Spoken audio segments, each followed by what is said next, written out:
Pawisan na binitbit ng binatang si Baron ang isang timba na naglalaman ng mga isdang nahuli niya sa dagat. Si Baron ay isa lamang sa napakaraming mangingisda sa maliit na bayan ng San Vicente. Bata pa lamang siya ay tinuruan na siya ng kanyang tatay na mangisda. At dahil hindi nakatapos ng pag-aaral, ipinagpatuloy na niya ang trabahong yon upang mabuhay.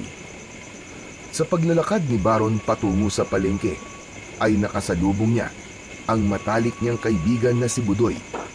Malaki ang ngiti ni Budoy na parang tumama ito ng jackpot sa loto habang bitbit ang isang plastik na may nakaprint na pangalan ng mayor ng kanilang bayan na si Mayor Ramil. Aba! At sa mo naman ninakaw yung dala mo, Budoy, ha? Hoy Baron, bunganga mo naman, pambira ka. Baka mamaya may makarinig sa'yo eh. Isipin pa na ninakaw ko nga to. Nagbagong buhay na to, Oits, no? Ang dami mo na kagad sinabi. Ano ba talaga yung dala mo? Parang ang saya-saya mo, ah. Grocery to, tol. May dilata, noodles, tsaka bigas. Galing kay Mayor Ramil. Namigay siya ng grocery kanina sa may covered court eh. Sayang kasi hindi ka nakakuha. Malaki talaga ang puso ni Mayor Ramil sa mga kagaya nating mahihirap, tol. Parang buwan-buwan eh, namimigay siya ng kung ano-ano.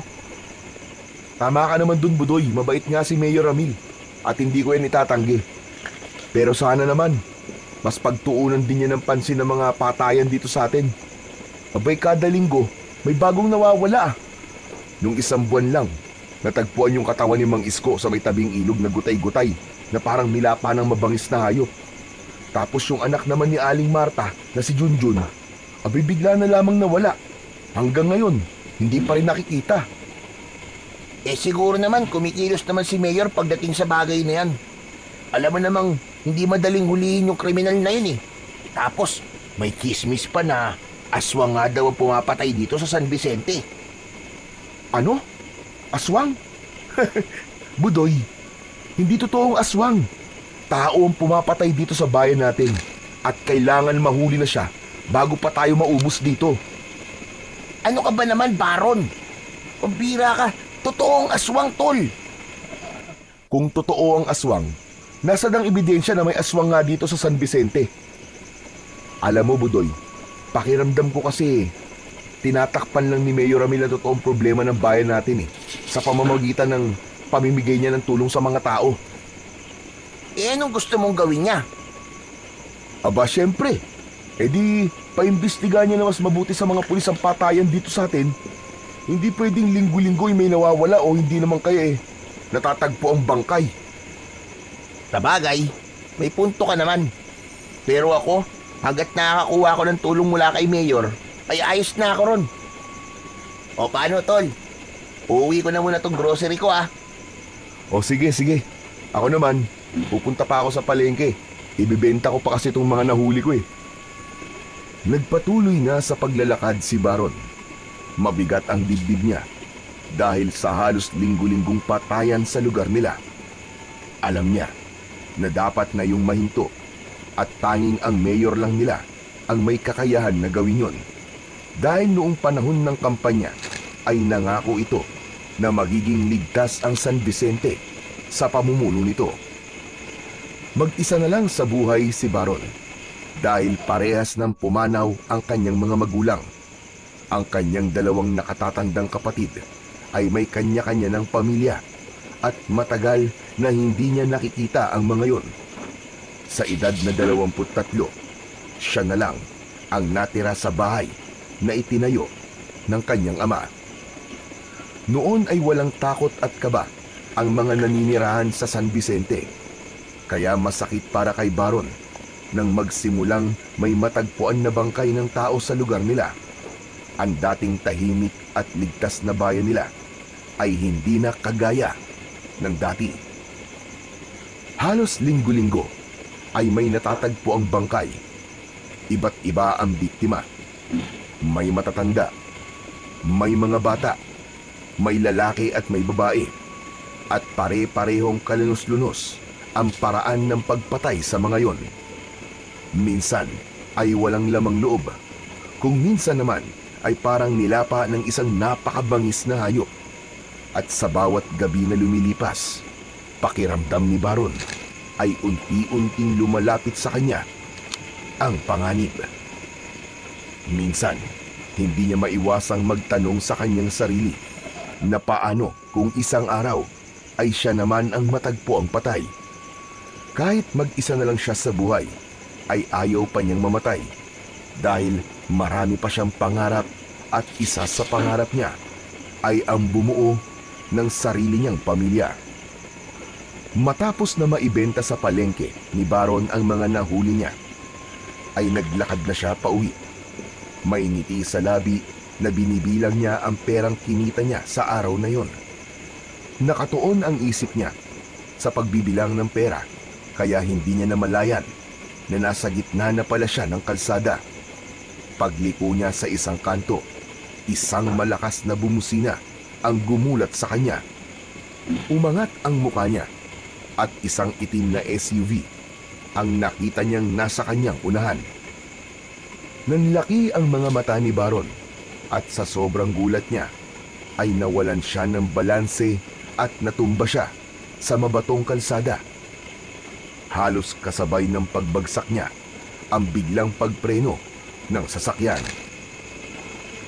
Mula sa sasakyan ay bumaba ang isang matangkad na lalaki at nagulat si Baron nang malaman niya na si Mayor Ramillon.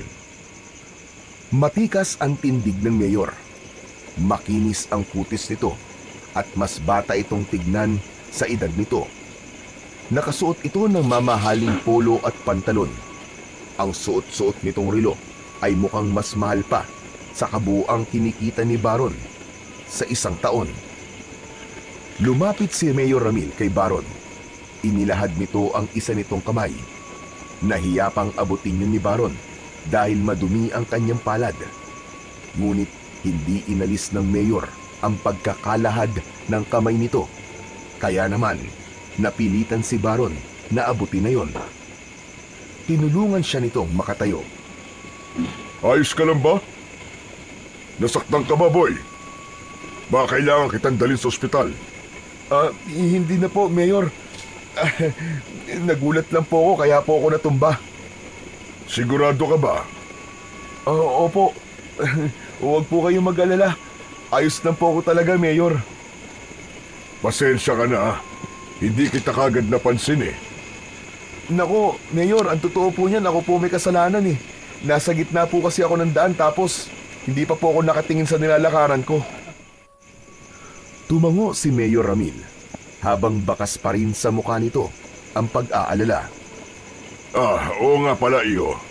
Nabigyan ka ba kanina ng grocery sa covered court? Hindi po, Mayor. Nasa dagat po kasi ako kanina eh, nangingisda po ako. Ngumiti ang alkalde at bumalik sa sasakyan nito. May kinuha itong 2 plastic na punong-puno ng grocery. Iniabot nito ang mga yon kay Baron. Buti na lang at may natira pa. O sige, sa'yo na mga ito. Nag-aalangan man ay tinanggap pa rin ni Baron ang inaabot ni Mayor Ramil. Nako, maraming salamat po, Mayor Ramil. Malaking tulong po ito para sa akin. Wala yun. O paano, mag-iingat ka palagi, ha? Kailangan ko nang umalis. Kung sakali na may sumakit sa'yo, huwag kang mahihiyang magpunta sa bahay ko. Ngumiti si Mayor Ramil bago bumalik sa sasakyan nito. Hindi nagtagal ay umandar na yon palayo kay Baron. Pinanood lang ni Baron ang papalayong sasakyan. Aminado siya na malaki ang puso ni Mayor Ramil sa mahihirap. Pero sa kabila ng lahat, hindi maintindihan ni Baron kung bakit parang mabigat ang loob niya sa kanilang mayor. Lalo na kapag nakikita niya ito. Pakiramdam niya ay merong kung anong itinatago si Mayor na hindi naman niya matukoy kung ano. Isang umaga, bumaba si Baron sa bangka niya at itinali yun sa isang puno ng nyog na malapit sa pangpang. Kinuha niya ang isang timba kung saan nakalagay ang mga nahuli niyang isda. Maglalakad na sana siya pauwi nang mapansin niya ang hindi pangkaraniwang dami ng mga tao na nagkukumpulan sa hindi kalayuan. Napakunot ang noo niya at lumapit. Sa dami ng taong nagkakagulo, ay hindi makasingit si Baron para makita kung anong pinagkakaguluhan ng mga tao. Hanggang sa nakita niya ang kaibigan niyang si Budoy, kaya nilapitan niya ito upang mag-usisa. Budoy! Budoy! Ano nangyari? Bakit ang daming tao rito? May bangkay na namang natagpuan. Asawa ni Aling Sonia. Ano? Si Mang Lando? Sino pa ba? Si Mang Lando lang naman ang asawa ni Aling Sonia, di ba? Pambihira tong taong to. Patay na nga yung tao, gagawa ka pa ng chismis, ha? Sira ulo! Gusto ko makita yung bangkay ni Mang Lando. Kaya lang, ang daming tao eh. Ang hirap makisiksik. Wag na. Sigurado akong hindi mo kakayanin, pare. Ang lala ng lagay niya. Saglit lang naman eh. Sisilipin ko lang, sige na. Napabuntong hininga si Budoy, pero hindi na nito napigilan si Baron. Iniwan niya si Budoy at muling sinubukang sumiksik sa mga tao. Pinilit niyang makalapit sa gitna. Makalipas ang ilang sandali, ay nakarating na si Baron sa gitna at doon niya nakita ang katawan ni Mang Lando na nakahandusay sa buhangin. Nakalabas ang bituka nito na tila marahas na hinila mula sa loob ng tiyan nito. Butas ang dibdib at wala na ang puso. Ang sariwa nitong dugo ay humalo na rin sa buhangin. Sumikip ang dibdib ni Baron sa nakita. Umikot ang kanyang paningin at biglang sumama ang kanyang pakiramdam. Mabilis siyang tumalikod at tumakbo palayo mula sa kumpulan ng mga tao. Pagdating niya sa isang bahagi ng dalampasigan, ay yumuko siya at sumuka. Lumapit si Budoy at tinapik-tapik sa likod ang kaibigang si Baron na patuloy sa pagsusuka. Yan, yan. Sabi ko kasi sa iyo, hindi mo kakayanin eh. Ang kulit mo rin kasi. Habol pa rin ni Baron ang hininga habang sinusubukang burahin sa isip ang kakilakilabot na itsura ng bangkay. Ngunit kahit na anong gawin niya, malinaw pa rin sa kanyang isipan ang dugoang katawan ni Mang Lando. Matapos yun, ay naglakad na si Baron patungo sa palengke. Nakatulala siya at paulit-ulit na pumapasok sa isip niya ang itsura ng bangkay ni Mang Lando. Sa dami na natatagpo ang bangkay sa San Vicente, ay yun ang unang beses na nakakita siya ng biktima ng patayan sa lugar nila. Sa tabi ni Baron ay naroon si Budoy na panay ang buntong hininga. Yan! Yan ang napapala ng hindi marunong makinig. Alam ko kasing mahina ang sikmura mo sa ganun, kaya nga sabi ko, huwag mo nang tignan eh. Kaya nga nagsisisi na ako na hindi ako nakinig sa'yo. Sigurado ko na ilang gabi ko mamapanaginipan yung bangkay ni Mang Lando. Napailing si Budoy. Kasalanan mo rin kasi. Pinigilan na kita, pero ang tigas-tigas ng ulo mo. Ako nga, sanay na makakita ng patay pero parang yun na ang pinakabrutal na nakita ko eh. Dapat lang talaga kumilos na si Mayor Ramil para mahuli na ang salarin. Hindi na normal yung nangyayari dito sa San Vicente, Budoy. Tama ka, sana nga. Ang tanong, may magagawa ba si Mayor? Eh kahit nga mga pulis, ni anino nung pumapatay, ay hindi nila makita-kita. Nagpatuloy ang dalawa sa paglalakad at pareho silang hindi mapakali sa bigat ng sitwasyon sa kanilang bayan. Isang gabi, tahimik na naghahanda si Baron ng kanyang mga gamit sa pangingisda. Bilog ang buwan, kaya alam niyang mas marami siyang mahuhuling isda. Sinuri niya ang kanyang mga lambat at siniguradong maayos yun at walang buhol. Bago umalis, ay kinuha ni Baron ang itak na nakasabit sa dingding ng kanyang maliit na bahay. Dahil sa sunod-sunod na patayan sa San Vicente, ay hindi na siya maaaring magtiwala na ligtas siya kahit saan. Kaya mabuti nang may panlaban siya kung sakali.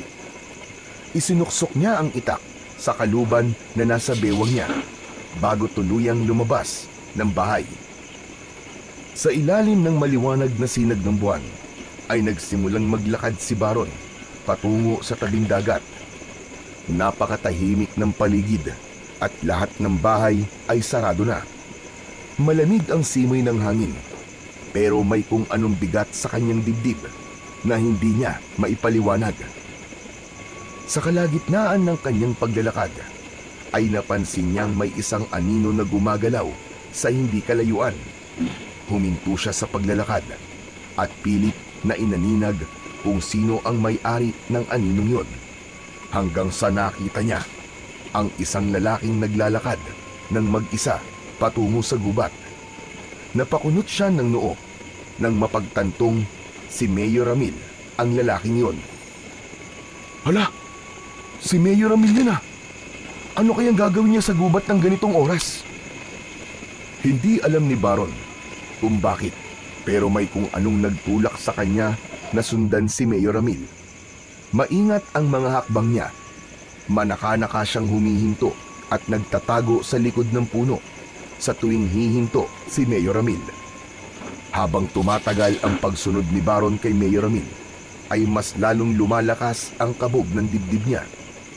Nang sandaling yon, ay nagkaroon siya ng kutob na may gagawin doon si Mayor na isang bagay na ayaw nitong makita ng iba. Napahawak si Baron sa puluhan ng kanyang itak para kung sakaling kailanganin niyang gamitin yon, ay handa siya. Makalipas ang ilang minuto, ay tuluyan ng huminto si Mayor Ramil sa paglalakad. Tumayo ito sa isang bahagi ng gubat na halos walang puno. Nagtago si Baron sa likod ng isang malaking puno at pinagmasdan si Mayor Ramil habang pilit niyang inuunawa kung ano ang gagawin nito roon. Nagulat si Baron nang isa-isang hinubad ni Mayor Ramil ang suot nitong damit.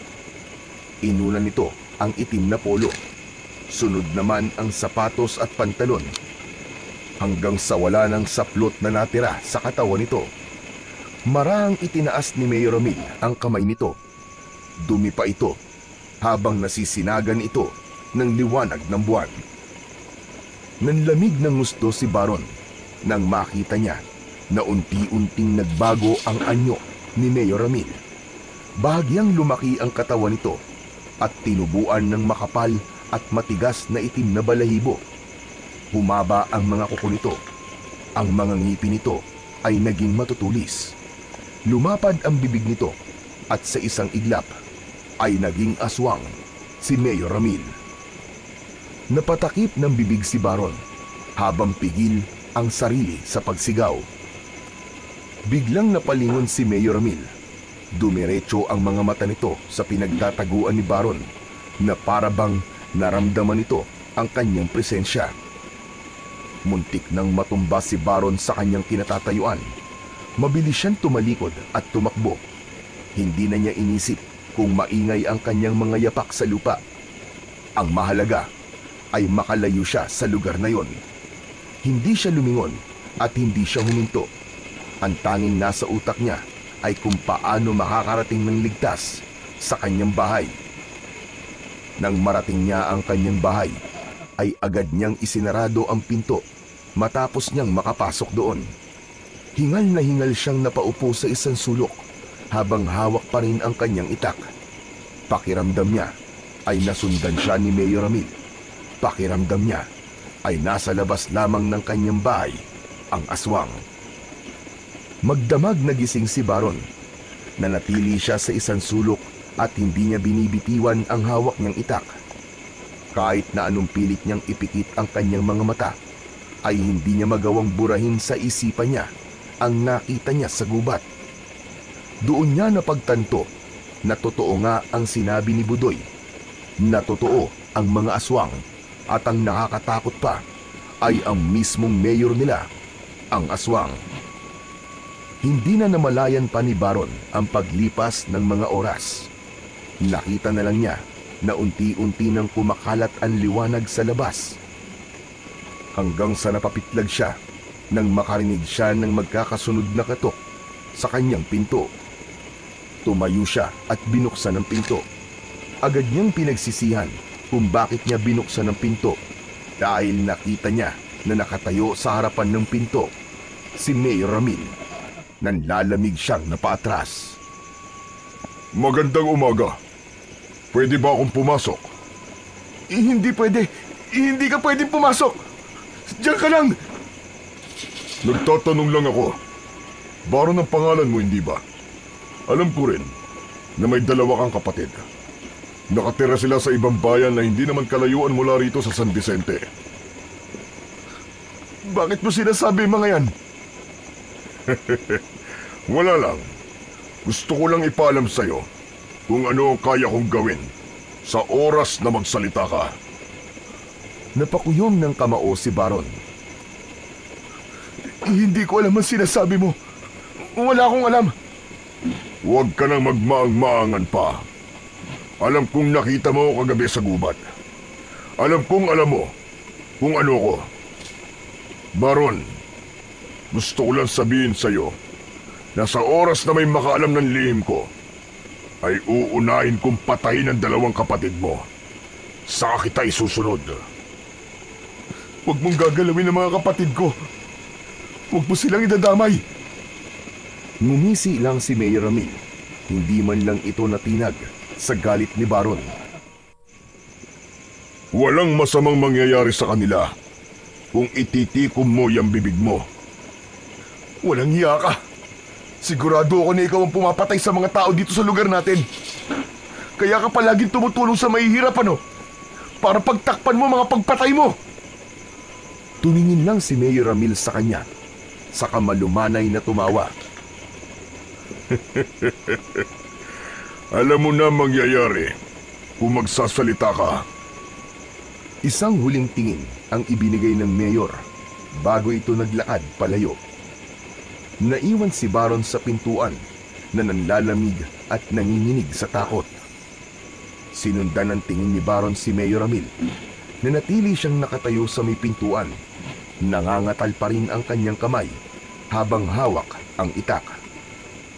Hanggang sa nakita ni Baron si Budoy na naglalakad papunta sa bahay niya. Nakasalubong pa nito si Mayor at bumati pa ito. Magiliw namang ngumiti si Mayor Ramil na para bang sanay na itong magpanggap bilang isang mabuting tao. Nagpatuloy sa paglalakad si Budoy hanggang sa nasa harapan na ito ni Baron. Oh pare, anong ginagawa dito ni Mayor Ramil? Ang aga niya. Hindi sumagot si Baron. Nakatulala lang siya habang nakatitig sa kawalan. Hoy! Hoy, Baron! Marahang tinapik ni Budoy ang balikat niya, dahilan para mapapitlag si Baron at bumalik ang kanyang kamalayan. Tinatanong kita, anong ginagawa dito ni Mayor Ramil ng ganito kaaga? Mabilis niyang itinago ang nerbiyos at pilit na nag-isip ng isasagot. Hindi niya maaaring sabihin ang totoo. Hindi niya maaaring ipahamak ang kanyang mga kapatid. Wala. Tinanong lang niya ako kung may maibibenta ba akong isda. Ganun ba? Mukhang magiging suki mo na yata si Mayor Ramil ah. Maganda yan. Balita ko, galante raw yun magbayad eh. Ay, oo nga pala. May natira pa ba sa huli mo kagabi? Bibili sana ako eh. Wala. Hindi ako nakapanghuli kagabi. Bakit naman? Masama ang pakiramdam ko. Kaya nagpahinga na lang muna ako. Ay, sayang naman. Makakamura sana ako kung sa'yo ako bibili. Ang laki kasi ng patong kapag sa palengke na bumili. Budoy, pasensya na, kailangan ko pa magpahingi. Mawalang galang na pero baka pwedeng umalis ka na muna. Napakamot si Budoy sa likod ng ulo, saka umalis. Matapos yun, ay isinarado na ni Baron ang kanyang pinto. Isang malalim na paghinga ang pinakawalan niya at nanghihina siyang napaupo. Nang sandaling yun, ay labis ang naging pagsisisi niya kung bakit pa niya sinundan si Mayor Ramil kagabi. Naisip niya na kung hindi niya nalaman ang sekreto nito, ay hindi magkakaroon ng banta sa buhay niya at sa buhay ng mga kapatid niya. At dahil hindi na niya mababawi ang nalaman niya, ay wala na siyang magagawa, kundi ang manahimik. Maghapon na balisa si Baron. Hindi siya mapakali, at kahit ang kumain ay hindi niya magawa. Paulit-ulit niyang iniisip ang banta ni Mayor.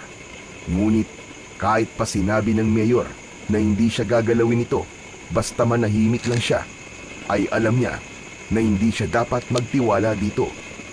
Kung nagagawa nitong pumatay ng napakaraming tao, ay hindi malabo na patayin din siya nito dahil alam niya ang sikreto nito.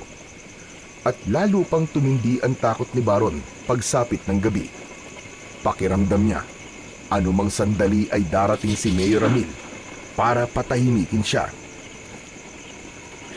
Ay, hindi ako pwedeng manatili rito. Kailangan kong umalis at magtago pansamantala. Agad niyang kinuha ang isang lumang bag sa ilalim ng kanyang papag at nagmamadali siyang nag-impake ng konting damit. Wala man siyang tiyak na pupuntahan. Ang tanging nasa isip niya ay kailangan niyang makalayo sa San Vicente bago pa mahuli ang lahat. Isinukbit niya ang bag sa balikat at mabilis na lumapit sa pinto. Tumigil siya saglit at huminga ng malalim. Matapos yun, ay binuksan niya na ang pinto, ngunit napasigaw siya sa gulat nang makita na naroon si Budoy at nakataas ang isang kamay na aktong kakatok. Sa isang kamay nito ay may hawak itong mangkok na may umuusok na sabaw. Wow! Ani, pagulat na gulat ah! Pambihira ka! Nakakagulat ka kasi! Akala ko aswang ka eh! OA naman ito! Ang sakit mo magsalita ah! Ano bang ginagawa mo kasi dito? Dadalang kita ng sabaw. Di ba sabi mo kanina masama ang pakiramdam mo? Nagluto kasi si nanay ng sinabawang isda. Tapos naalala kita. O di ba? Ang bait-bait kong kaibigan? Napatingin si Budoy sa bag na nakasabit sa isang balikat ni Baron at kumunot ang noo nito. Aba? Teka. Saan ka pupunta? Bakit may dala kaya tang bag? Hindi ko pa alam, Budoy. Pero kailangan ko makalayo dito sa San Vicente. Ha? Abay, bakit naman? Basta. Saka ko na lang ipapaliwanag sa'yo kapag maayos na ang lahat. May sandali lang. May nagawa ka bang kasalanan? Nagnakaw ka ba? May pinatay ka ba? Ano? Sabihin mo sa akin. Wala nga. Mas mabuti nang wala kang alam para ligtas ka. Pambihira naman to. Ano ba nangyayari? Ang gulo mo naman eh. Hindi kita maintindihan. Tol, may problema ba? Basta, ang kulit mo naman eh. Huwag ka na muna magtanong. Kailangan ko nang umalis. Ay, nako. Sige na nga. Mukhang di naman kita mapipilit na magsalita eh. Pero paano to sabaw? Sayang naman to. Napatingin si Baron sa mangkok na hawak ni Budoy. Ayaw niyang sumama ang loob nito kapag hindi niya tinanggap ang sabaw. Walang sabi-sabi na kinuha niya ang mangkok at diretsong ininom ang sabaw kahit mainit yun. Napapikit siya at naluwa habang dumadaloy ang mainit na sabaw sa kanyang lalamunan. Nang maubos ang sabaw, ay ibinalik niya ang mangkok kay Budoy. Lumabas na si Baron ng bahay at isinarado ang pinto. Tinapik niya sa balikat si Budoy. Mabilis siya naglakad palayo at hindi na lumingon pa. Mabilis na naglakad si Baron at kulang na lang ay tumakbo na siya. Nang makarating siya sa parte ng San Vicente na wala ng kabayan, ay may naramdaman siya na parang may mga matang nagmamasid sa kanya. Mas lumamig ang hangin na nagdulot ng pagtaas ng mga balahibo niya sa magkabila ang braso. Dahil doon ay mas binilisan niya ang kanyang paghakbang. Ang bihira naman oh! Bakit kasi gabi pa ako umalis eh? Alam ni Baron na sa sandaling yon ay malayo pa ang lalakarin niya para makarating sa highway. Kailangan niyang makarating doon ng mabilis para makasakay ng bus o ng jeep. Ngunit bigla siyang napahinto dahil sa likod niya ay may narinig siyang mahinang kaluskos. Mabilis na hinugot ni Baron ang itak na nakasukbit sa tagiliran niya.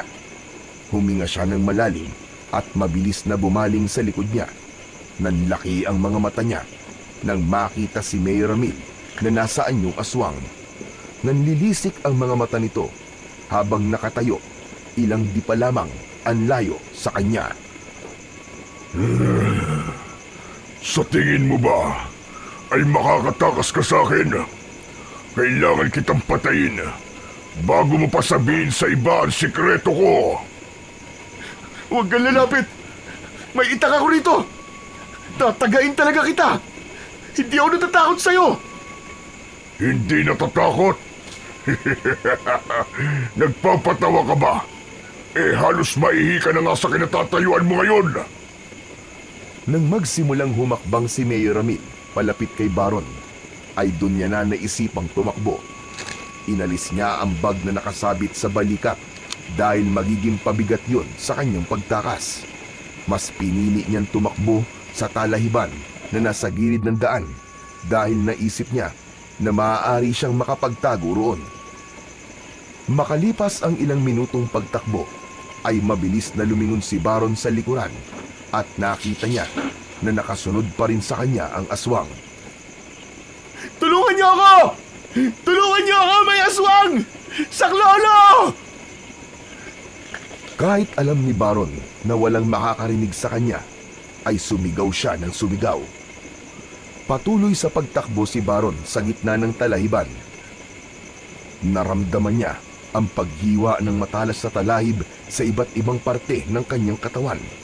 Pero dahil alam niya na mas higit pa roon ang sugat na makukuha niya sa oras na maabutan siya ni Mayor Ramil, ay hindi niya yon ininda. Ngunit makalipas lamang ang ilang minutong pagtakbo, ay biglang napahinto si Baron nang bumulaga sa harapan niya ang isang napakataas na bangin. Muntik pa siyang mahulog doon, pero mabuti na lamang at nagawa niyang ibalanse ang sariling katawan. Sa ibaba ng bangin ay may batuhan at dagat na may malakas na alon. Alam niya na kung hindi agad siya nakahinto sa pagtakbo at nahulog siya ron, ay sigurado na ang kanyang kamatayan. Mabilis na lumingon si Baron para tumakbo sa ibang direksyon, pero hindi niya na nagawang makagalaw dahil nakita niya ang aswang na nakatayo malapit sa kanya. Wala ka na mapupuntahan, kundi ang kamatayan. At dalawa lang ang pagpipilian mo. Ang mamatay sa mga kamay ko o ang mamatay mula sa pagtalon sa bangin na nasa likuran mo. Hayop ka! Mas pipiliin ko pa mamatay sa bangin na to kaysa ang mamatay sa kamay mo, gaya ng mga taong pinatay mo! Hindi na nag-isip pa si Baron. Agad siyang tumalon sa napakataas na bangin na yon at naramdaman niya ang pagsalubong ng malamig na hangin habang mabilis siyang bumubulusok pa ibaba. Malakas na tumama ang katawan niya sa tubig, kasunod ng malakas na pagtama ng likod ng ulo niya sa isang bato. Sa isang iglap ay nawalan ng ulirat si Baron at mabilis ang naging pagyakap ng kadiliman sa kanya. Maraang ibinukas ni Baron ang kanyang mga mata nang bumalik ang kanyang ulirat. Masakit ang buong katawan niya na para bang binugbog siya ng paulit-ulit. Ang unang bumungad sa kanya ay ang bubong na yari sa pawid. Naramdaman niya ang mataas na papag kung saan siya nakahiga. May kakaibang amoy ang paligid. Amoy ng usok ng sinusunog na tuyong dahon na hinaluan ng halimuyak ng insenso. Meron din siyang nakikitang usok sa paligid niya. Paglingon niya sa kaliwa, ay doon niya nakita ang isang matandang lalaki sa tabi ng papag. Nakapikit ito habang may hawak na mangkok na umuusok. Umuusal din ito ng mga salitang hindi naiintindihan ni Baron. Manong, kayo po ba si San Pedro? Nasa langit na po ba ako? Biglang dumilat ang matanda at tumigil sa pag-usal ng dasal. Magpasalamat ka dahil hindi ako si San Pedro. Ibig sabihin ay buhay ka pa. Inilapag ng matandang lalaki ang mangkok at tumingin kay Baron. Ano ba nangyari sa iyo, iyo? Kagabi ay natagpuan kitang palutang-lutang sa dagat. Ang buong akala ko nga ay patay ka na. Manong, may aswang po na humahabol sa akin eh. Wala na po akong ibang nagawa kundi ang tumalon sa bangin. Maraming salamat po sa pagliligtas niyo sa akin. Akala ko po talaga'y katapusan ko na kagabi. Manong, sino ho pala kayo? Tawagin mo na lamang akong Densyo. Ikaw, anong pangalan mo? Baron, ako po si Baron. Tama ba narinig ko? Isang aswang ang umabol sa'yo? Opo, mas pinili ko na lang pong tumalon sa bangin kaysa mamatay po ako sa kamay ng aswang na yun. Kapag nakabawi ka na ng lakas, ay ihatid kita sa bahay mo. Sigurado ko na nag-aalala na ang pamilya mo sa'yo. Mabilis na umiling si Baron habang bakas sa mukha niya ang takot. Hindi po ako maaaring bumalik sa bahay ko. Kilala na po ako ng aswang eh. Kapag nalaman po niyang buhay ako, sigurado pong babalikan niya ako. Saglit na pinagmasdan ni Mang Densyo si Baron. Matapos ang ilang sandali, ay tumango ito. Kung ganon, maaari kang manatili rito hanggang gusto mo. Kung sa tingin mo ay mas ligtas ka rito, hindi kita pipigilan na dito manirahan. Maraming salamat po, Mang Densyo. Hulog po kayo ng langit para sa akin. Labis ang ginhawang naramdaman ni Baron ng mga sandaling yon. Kahit papano, alam niyang may ligtas siyang matutuluyan. Ngunit ang hindi niya alam ay kung hanggang kailan siya magiging ligtas, lalo na't buhay pa rin si Mayor Ramil. Sa unang araw ni Baron sa bahay ni Mang Densyo, ay nalaman niya na nakatira ang matanda sa maliit na isla na may kalayuan sa San Vicente. Makalipas ang ilang araw, ay medyo nakabawi na siya ng kanyang lakas. Tila nagkataon na ang taong nagligtas sa kanya ay may kaalaman sa panggagamot, kaya kahit paano ay naging mabilis naman ang paghilom ng sugat niya sa ulo. Nang lumakas na ang katawan ni Baron, ay tumulong siya kay Mang Densyo sa pangingisda.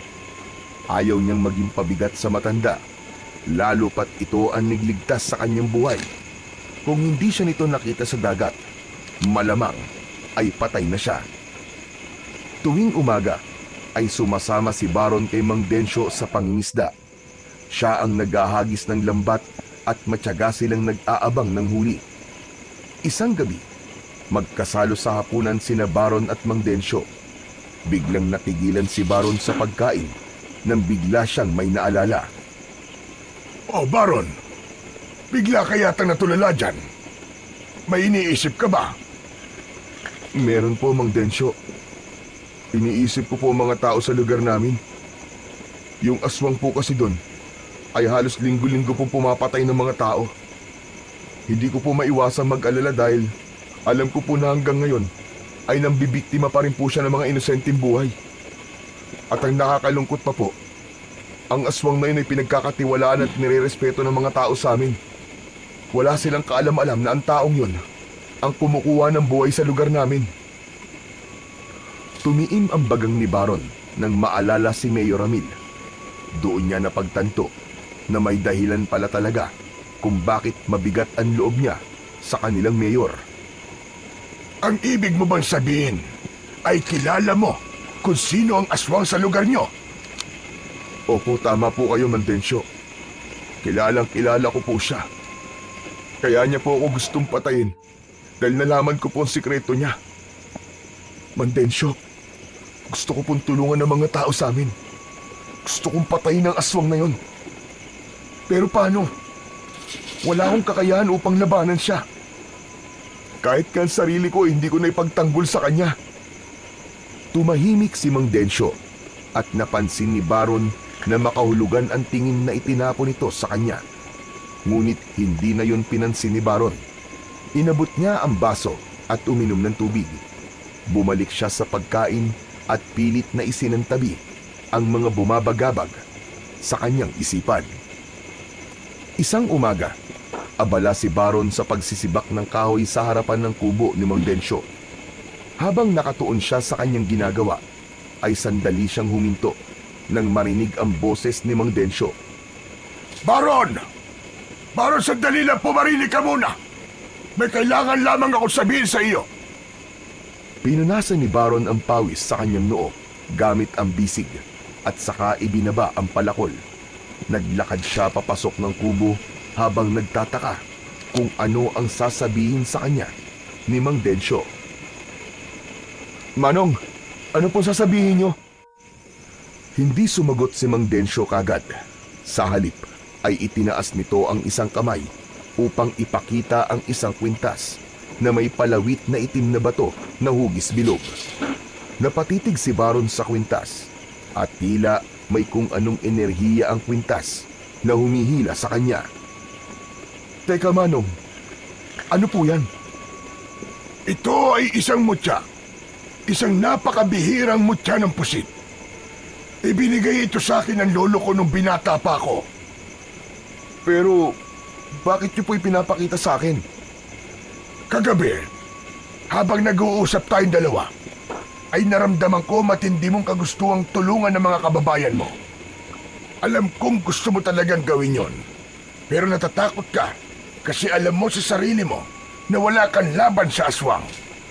Kaya gusto kong ipagkatiwala sa iyo ang mutyang ito. Maaari mo itong gamitin upang labanan ang aswang na naghahasik ng lagim sa bayan ninyo. Napakurap si Baron. Hindi siya makapaniwala sa sinabing yun ng matanda. Manong, paano ko po magagamit ang mutya para labanan po ang aswang? Ang sino mang nagmamayari ng mutya ng pusit ay magkakaroon ng kakaibang bilis at lakas. Lahat ng sandatang hawakan mo ay magiging epektibo laban sa aswang. Pero may isa pa ako natuklasan na kakayahan ng mutyang ito. Kaya nitong buhayin ang isang tato sa katawan ng may-ari nito. Kayang buhayin ng tato? Ano pong ibig niyong sabihin? Totoo na mabubuhay po ang tato? Kung papayag ka, lalagyan ko ng mga tato ang katawan mo. Ang mga tato na yon ay hindi lamang palamuti, kundi may taglay na kapangyarihan ng mga yon na kayang gisingin ang mutya ng pusit.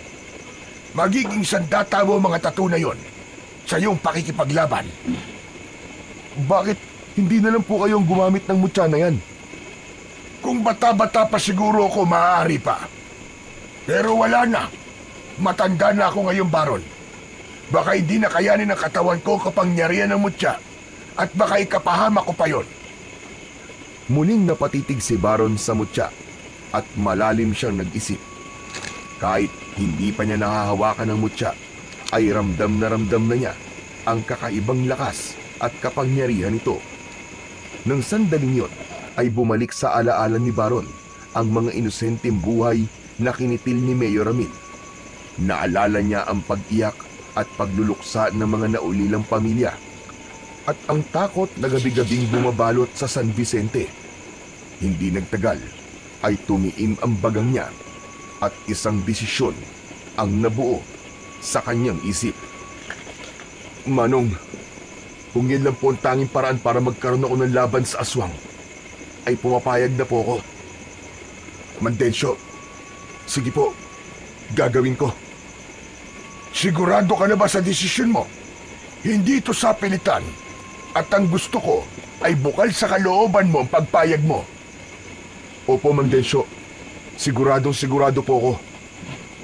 Ngumiti si Mang Densyo at sa mga mata nito ay nakita ni Baron ang labis na kasiyahan nito sa kanyang desisyon. Nang sumunod na araw, ay agad na sinimulan ni na Baron at Mang Densyo ang paglalagay ng tato sa katawan ni Baron. Nakahiga si Baron sa isang banig sa sahig at wala siyang suot na pang-itaas upang matatoan siya ni Mang Densyo sa dibdib. Sa tabi nila ay isang maliit na mangkok na may itim na tinta. Hawak naman ni Mang Densyo ang isang manipis na tinik mula sa puno ng kalamansi na nakakabit sa maliit na piraso ng kahoy. Ang gagawin sa kanya ni Mang Densyo ay isang tradisyonal na pamamaraan ng pagtatato na kung tawagin ay pagbabatok. Nang simulan na ni Mandensyo ang pagtatato sa dibdib ni Baron, ay hindi napigilan ni Baron ang mapangiwi sa sakit. Aray! Ang sakit pala niyan, Mandensyo. Masakit talaga sa simula, pero masasanay ka rin. Nagpatuloy si Mandensyo at tiniis na lang ni Baron ang sakit. Hindi nga nagkamali si Mandensyo sa sinabi nito dahil nang maglaon ay nasanay na ang binata sa sakit. Mandensyo, paano po pala kayo natuto na magtato sa ganyang paraan? Noon kasi, nakilala ko ang isang mambabatok mula sa bundok. Siya ang nagturo sa akin ng ganitong paraan ng pagtatato. Wala akong kaalam-alam noon na magagamit ko pala ang kakayahan kong ito para mas mapalakas ang kapangyarihan ng mutya ng pusit. Nagpatuloy ang pagtatato kay Baron sa mga sumunod pang araw. Kailangan din kasi nilang magpahinga at tumigil dahil napapagod din si Mandensyo. 2 araw ang lumipas bago natapos ang detalyadong tato na agila sa dibdib ni Baron. Sunod na iginuhit ni Mandensyo ang ahas sa kaliwang braso ni Baron.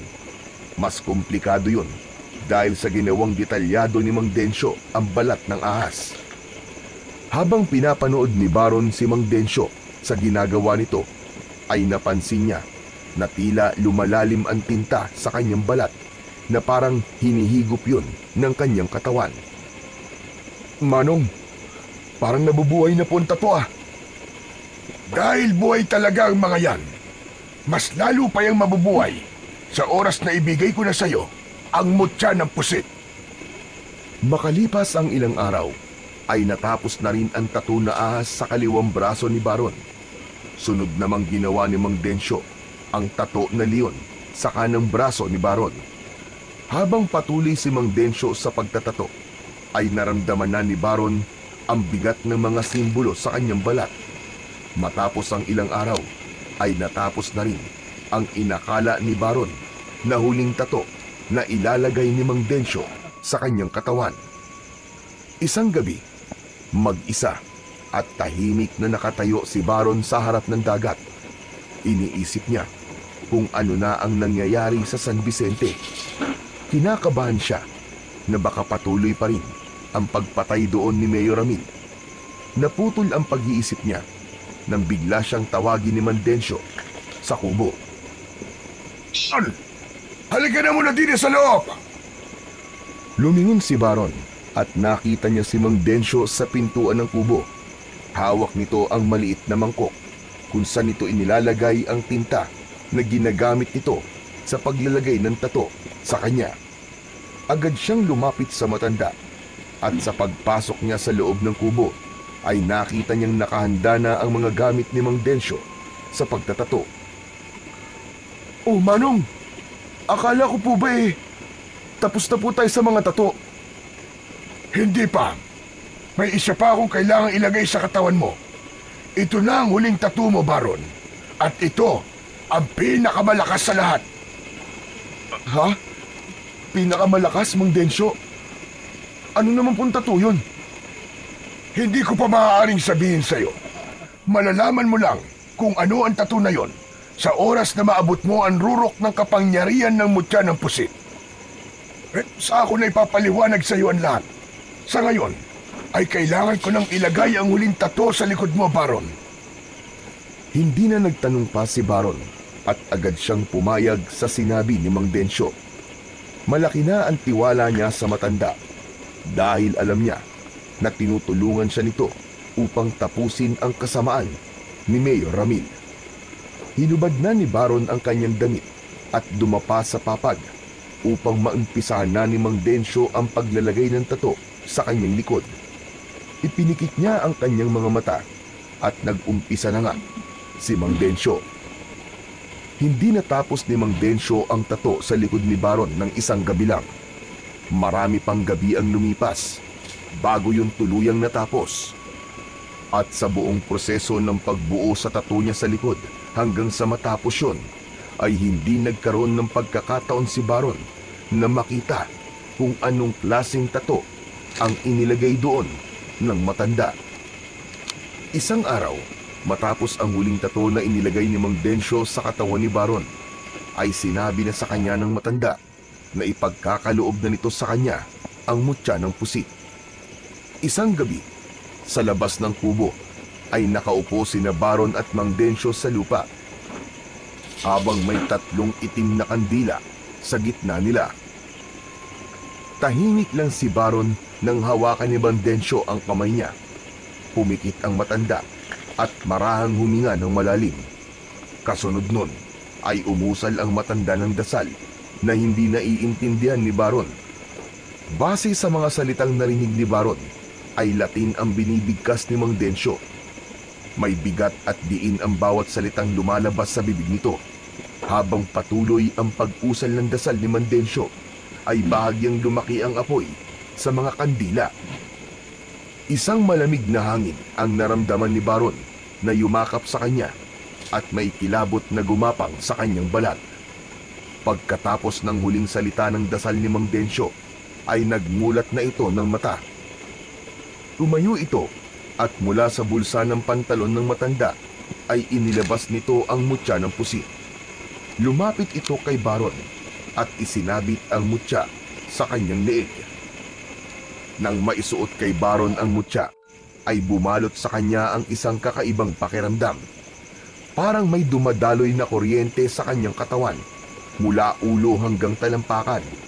Kasabay nun, ay naramdaman niya na tila gumagalaw ang mga tattoo niya, na para bang nais kumawala ng mga yon sa balat niya. Huminga ng malalim si Baron at pilit na kinalma ang sarili sa kabila ng kakaibang pakiramdam na bumalot sa kanya. Muling umupo si Mang Densyo sa harapan ni Baron at seryoso siya nitong tinignan. Pinabati kita, Baron. Tinanggap ka na ng mutya ng pusit. At dahil dyan, kaya mo nang kontrolin ang iyong mga tato. Susunod na mga yan sa utos mo at magiging bahagi sila ng iyong lakas. Ngunit tandaan mo na hindi sila literal na mabubuhay, kundi sila ay mabubuhay sa anyo ng isang espiritu at enerhiya. Naiintindihan ko po, Manong. Nararamdaman ko na po ngayon ang lakas nila sa loob ng katawan ko. Parang gusto po nilang lumabas. Ang agila ay sagisag ng iyong talas at bilis sa laban. Kayang makita ng isang agila ang kanyang kalaban kahit gaano pa ito kalayo. Ang ahas naman ay sagisag ng iyong liksi. Hindi ka mahuhuli ng basta-basta at kahit na ika'y masugatan, kaya mong paghilumin ang iyong sugat. At ang leon naman ay ang sagisag ng iyong tapang. Wala kang dapat katakutan sa laban sapagkat taglay mo ang puso ng isang tunay na mandirigma. Manong, yung nasa likod ko po na tato, ano naman po ang simbolismo nun? Gaya na sinabi ko noon, malalaman mo lang kung ano nasa likod mo kapag ginamit mo na ang rurok ng kapangyarihan ng mutya ng pusit. Mangyayari yon kapag magkakasabay mo napalabas ang 3 tattoo mo, Baron. Bukas ay sisimulan na natin ang pagsasanay mo sa pakikipaglaban. Kailangan ay handa ka na talaga bago ka bumalik sa San Vicente. Maraming salamat po sa inyo, Manong. Salamat po sa pagtulong sa akin at tulungan ng pinanggalingan kong bayan para makalaban ako sa aswang na naroon. Saka ka na magpasalamat sa akin, iyo, kapag nagtagumpay ka na sa misyon mo. Tumayo si Mang Densyo. Tinapik nito sa balikat si Baron bago ito tumalikod para pumasok sa loob ng kubo. Naiwan naman si Baron sa labas at tumingala siya sa kalangitan. Naisip niya na hindi na siya maaaring umatras. Napagtanto niyang may dahilan kung bakit hindi hinayaan ng Diyos na mamatay siya nang tumalon siya sa bangin. Dahil siya ang magiging instrumento nito para makalaya ang San Vicente sa kasamaan at pagpapanggap ni Mayor Ramil.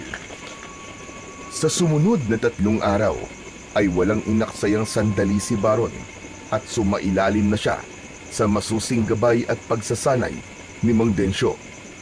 Sa unang araw, pinagtuunan nila ng pansin ang tamang paghawak at pagbitaw niya ng atake gamit ang itak. Mahusay at detalyadong magturo si Mang Densyo, kaya naman mabilis natuto si Baron.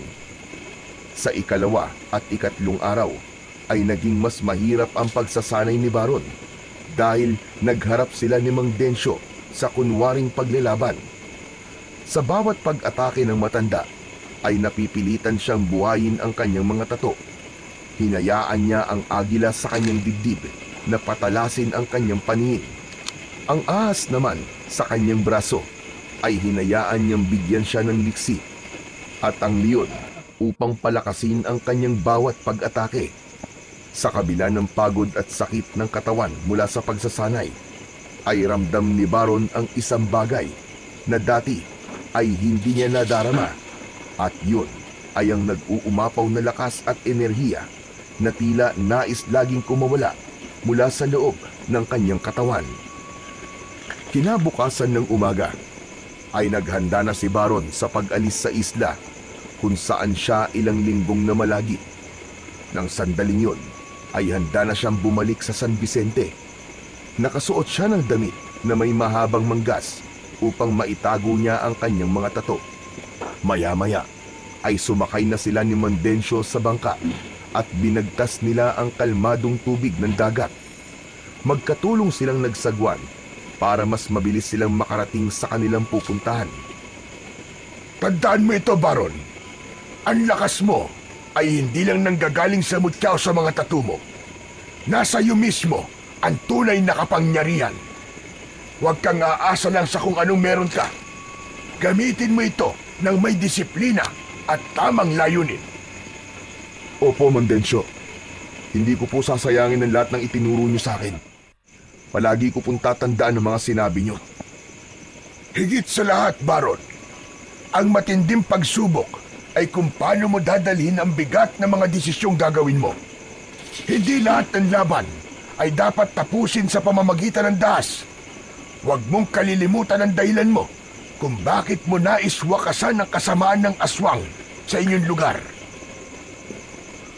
Tumango si Baron habang patuloy sa pagsagwan.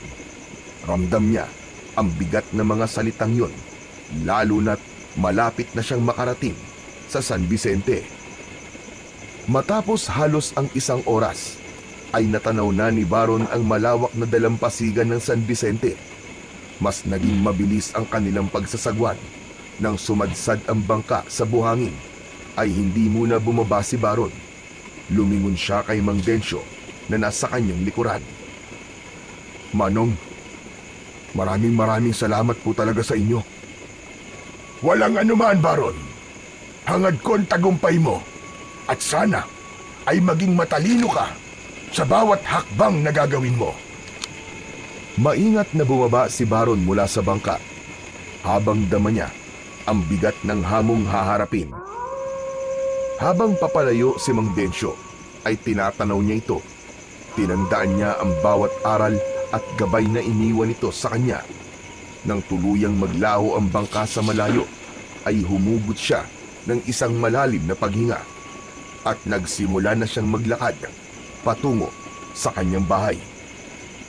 Sa bawat hakbang ni Baron patungo sa kanyang bahay, ay samot-saring emosyon ang nararamdaman niya. May pagkasabik dahil muli siyang nakatapak sa San Vicente at meron ding kaba sa laban na kailangan niyang harapin doon.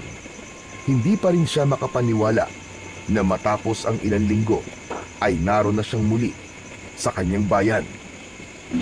Ngunit sa paglalakad ni Baron ay may kung anong bumalot na kakaibang pakiramdam sa kanya. Tahimik ang buong bayan at tila tuluyan ng tinakasan ng sigla at buhay ang buong lugar. Napansin niya ang ilang bahay na may kabaong sa harapan. Ilang beses siyang napahinto upang suriin ang paligid at doon niya napagtanto na nagpatuloy pa rin ang pagpatay ng aswang sa lugar nila habang wala siya.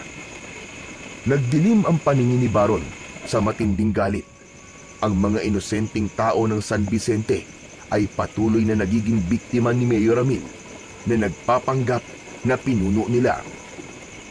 Sa patuloy na paglalakad ni Baron patungo sa kanyang bahay, ay nagulat siya nang makasalubong niya ang kaibigan niyang si Budoy.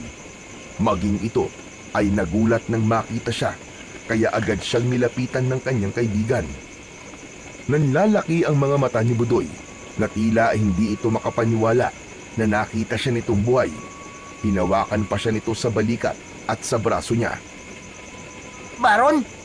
Tol? Teka. Si Baron ka ba talaga? O baka aparisyon ka lang? Ano bang akala mo? Patay na ako. Anak ng... Buhay ka nga!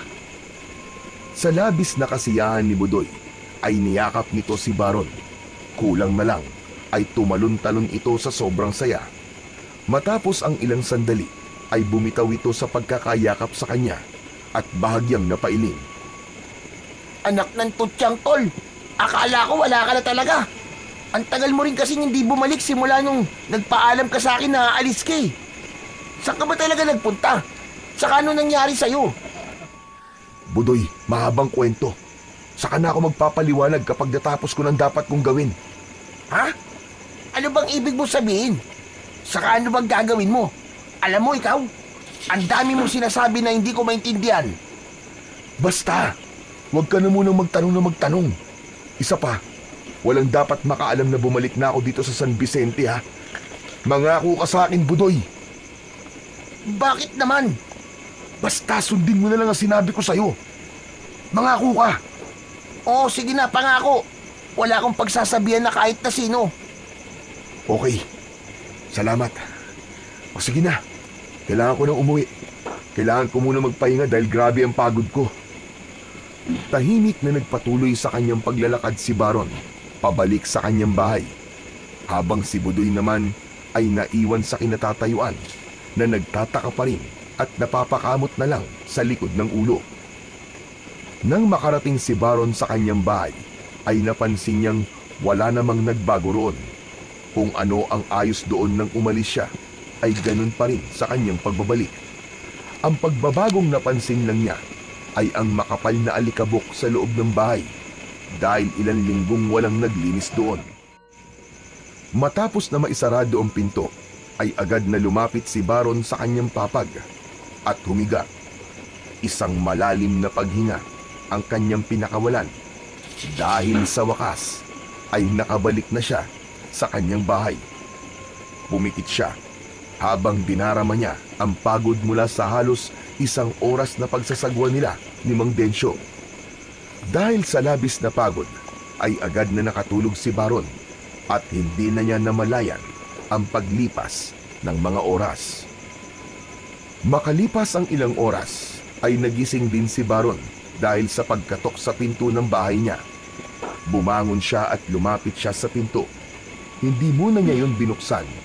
Sumilip muna siya sa maliit na siwang ng pinto at nang nakita niyang si Budoy ang kumakatok ay saka lang niya binuksan ang pinto. Agad namang ngumiti si Budoy nang makita siya. Oh, anong ginagawa mo rito, Budoy? Dinalan lang kita ng kanin at ulam. Sigurado kasi akong wala ka pang pagkain. Salamat. Tamang-tama at gutom na nga ako. Sige, pasok ka. Pumasok si Budoy, dala ang isang plato na may pagkain. Inilapag nito yon sa lamesa ni Baron sa maliit niyang kusina. Umupo naman agad si Baron at inumpisang lantakan ang mainit na kanin at ginisang gulay na may konting karne na dala ng kanyang kaibigan. Habang patuloy na kumakain si Baron, ay ilang beses niyang narinig ang pagbuntong hininga ni Budoy na tila meron itong nais sabihin sa kanya. Hanggang sa tuluyan ng hindi nakatiis si Budoy. Baka pwede mo namang sabihin sa akin kung saan ka talaga galing oh. Tsaka bakit ang tagal mong nawala?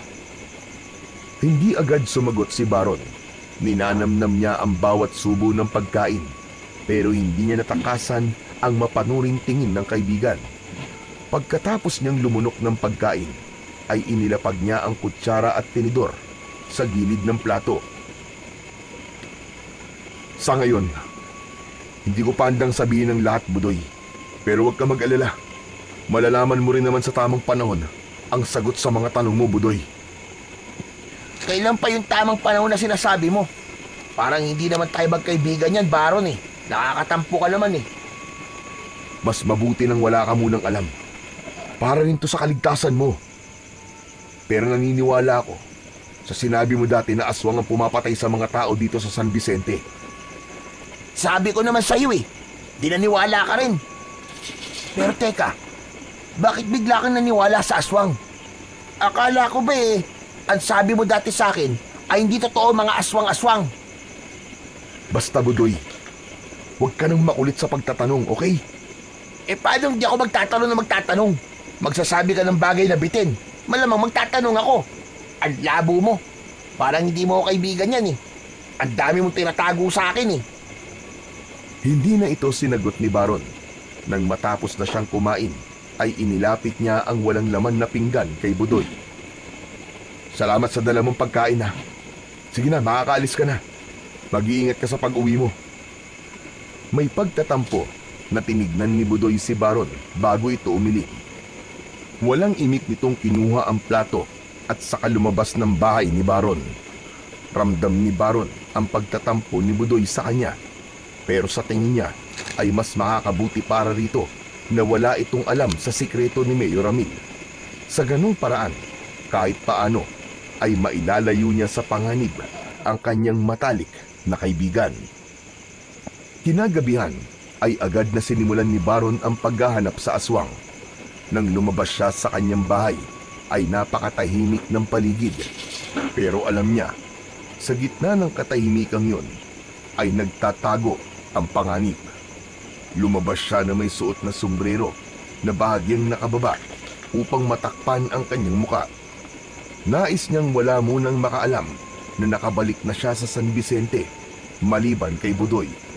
Suot niya rin ang mutya ng pusit at may dala siyang bagong hasang itak. Sinimulan ni Baron na maglakad patungo sa kagubatan sa dulo ng bayan. Alam niyang sa lugar na yun maaari niyang makita si Mayor Ramil dahil doon niya ito nakitang nagbagong anyo. Matyaga siyang nagmasid sa bawat sulok at pinakiramdaman ang paligid. Nagtagal siya ron sa pag-aanap ng anumang sinyalis. Baka naroon nga si Mayor Ramil, ngunit wala siyang nakita. Hindi man nakita ni Baron ang aswang ng gabing yon, sigurado siya na hindi magtatagal ay darating ang oras na magkakaharap sila nito at kapag nangyari yon, sisiguraduhin niya na siya ang magwawag sa laban nila. Kinabukasan ng umaga ay lumabas si Baron na suot ang kanyang sombrero.